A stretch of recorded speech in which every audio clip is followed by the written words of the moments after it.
5 things newer F1 fans will never have experienced.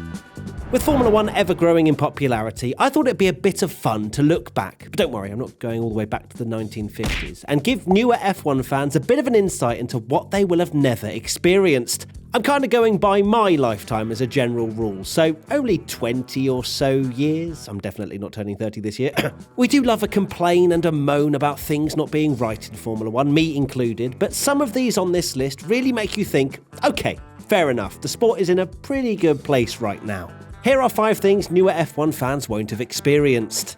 Tyre war. Yes, an actual tyre war. Pirelli have been the sole tyre supplier since 2011, where everyone has had a level playing field in terms of the tyres they have been supplied. But before then, between 2001 and 2006 most notably, there was an all-out scrap between Michelin and Bridgestone to supply the best tyre. Between 2001 and 2004, the Ferrari-Bridgestone combination was unstoppable, so much so they were pegged back in 2005 by some new rules, which forbid routine tyre changes during the course of a Grand Prix. You heard that right, you weren't allowed to change tyres for the entire race. It was a rule imposed strictly to stop Ferrari from winning everything. This allowed Fernando Alonso, Renault and Michelin to execute a winning combination and take the title in 2005 and 2006. Refuelling. You have to cast your minds back all the way to the end of the 2009 season to see a race where refuelling was allowed in Formula 1, which is absolutely crazy. It doesn't really feel that long ago we saw those big old chunky hoses going into the Formula 1 cars for a cheeky splash and dash. Refuelling was banned due to safety reasons, which was definitely a good thing. We saw times where the cars would leave their pit box too early and rip the entire fuel hose out of its socket,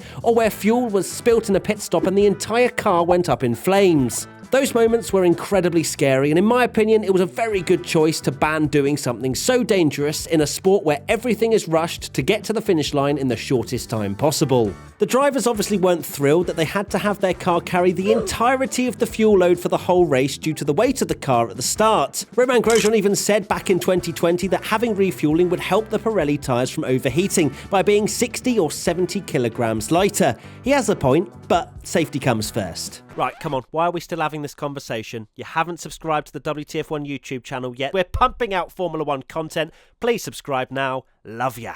No DRS. Racing without DRS? The drag reduction system, which can be activated when you're within 1 second of the car ahead in a DRS zone, was introduced in 2011 with overtaking in mind. Before then, in 2009 and 2011, we officially had KERS, the Kinetic Energy Recovery System, which gave drivers a short-term power boost each lap for around 6.7 seconds. This was manually deployable and could be used to attack or defend. I quite like this simple to understand push-to-pass type system within the F1 cars, which we could monitor quite easily and know when drivers were vulnerable for an overtake. Of course, there is still kinetic energy recovery in the cars today, but not used quite in the same manner. Going back to DRS, we may complain sometimes that an F1 track hasn't got it quite right when it comes to the position of the DRS zone and overtakes are too easy or too hard. But F1 before 2009 was a straight-up fight with no gimmicks and usually not a lot of overtaking. I love how people look back to the glory days but then seem to forget that Michael Schumacher dominated a lot of it and the cars really weren't built at all for wheel-to-wheel racing.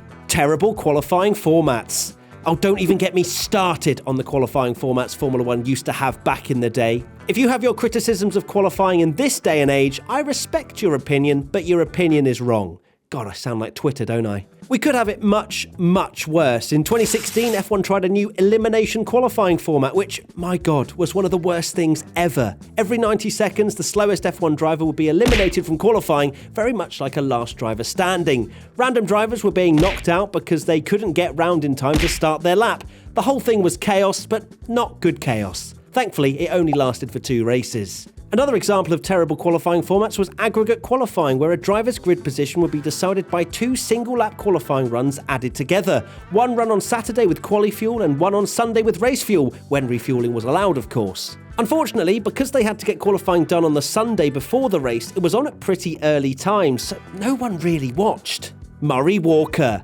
I thought if there was ever a time to include the legend, then this is it. Murray Walker was the voice of Formula 1 with his passion for the sport oozing out of the microphone every single time he spoke into it. I'm pretty sure everyone loved Murray, even when he made some rather hilarious slip-ups. Some iconic lines are, "This would have been Senna's 3rd win in a row if he'd won the 2 before." I don't make mistakes, I make prophecies which immediately turn out to be wrong. And there are 7 winners of the Monaco Grand Prix on the starting line today, and 4 of them are Michael Schumacher. He was simply brilliant. If you haven't listened to a Murray commentary, I thoroughly suggest you go and experience one. There you have it, 5 things newer F1 fans will never have experienced. Were there any missing on this list that you'd have included? Let us know in the comment section below.